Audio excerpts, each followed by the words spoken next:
सकाळपासूनच मुसळधार पाऊस कोसळतो आहे आणि मुंबईतल्या सकल भागामध्ये मोठ्या प्रमाणामध्ये पाणी साचलेलं आहे। मी कुर्ला स्टेशन परिसरामध्ये आहे। या ठिकाणी कुर्ला स्टेशन परिसर हा पूर्णतः जलमय झालेला आहे। कुर्ला स्टेशन परिसरातील जी दुकानं आहेत त्या दुकानामध्ये देखील पाणी साचलेलं आहे। सध्या या ठिकाणी तुम्ही बघू शकता हा कुर्ला स्टेशनचा परिसर आहे। हा परिसर पूर्णतः जलमय झालेला आहे। तर कुर्ला स्टेशन परिसरातली जी दुकानं आहेत त्या दुकानांमध्ये पाणी साचलेलं आहे। ही दृश्य आहेत कुर्ला स्टेशन परिसरातील।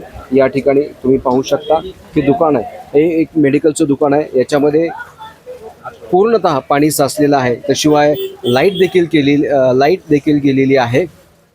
हे जे दुकानदार आहे दुकानामध्ये पाणी साचलेलं आहे आणि त्यामुळे दुकानामध्ये जे पाणी साचलं आहे त्याचा उपसा हे लोक करतायत। मात्र पालिका प्रशासनानं या ठिकाणी जे पंपिंग स्टेशन उभारायला हवं होतं ते उभारलेलं आपल्याला दिसत नाहीये। मात्र काही ठिकाणी पंपिंग स्टेशन उभारलेली आहेत असं पालिका म्हणते, परंतु ते आम्ही जसं तुम्हाला दुपारी आम्ही बातमीच्या माध्यमातून दाखवलं की पंपिंग स्टेशन कुर्ला स्टेशनमध्ये उभा केलेली आहेत, पण ती सध्या बंद आहेत। त्यामुळेच या दुकानदाराच्या या कुर्ला स्टेशन परिसरातली जी दुकानं आहेत त्या दुकानामध्ये मोठ्या प्रमाणामध्ये पाणी साचलेलं आहे आणि त्याचा त्रास या दुकानदारांना मोठ्या प्रमाणामध्ये होतोय।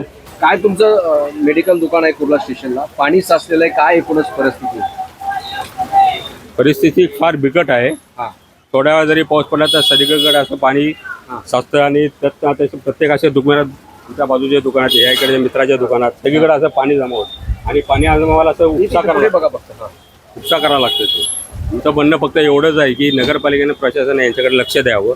जे पंपिंग स्टेशन पंपिंग पंप वगैरे बसून ते आता दरवेळेला गटर 3-3 वेळा साफ होतात, त्यावेळेला एक वेळा झालेले, त्यामुळे जरा लक्ष द्यावं आणि आमचा जरा विचार करावा एवढंच। त्याच्यामुळेच पाणी दुकानामध्ये साचलं असं? हो, सगळ्यांच्या इथं सगळ्या लाईनमध्ये तीच प्रॉब्लेम आहे। बघा ना, आता थोडा पाऊस पडतो तर पाणी पूर्ण साचतो। लाईटी गेल्या ते लाईटीचा प्रश्न ठीक आहे, ते एक त्यांनी खबरदारी म्हणून ती लाईट घालवतात ते, पण पाण्याचा प्रश्न रोजचा रोज झालेला आहे, रोजचा रोज।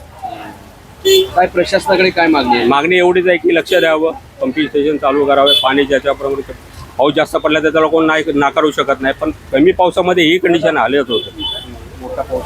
मोठा पाऊस पडला तर काय होणार?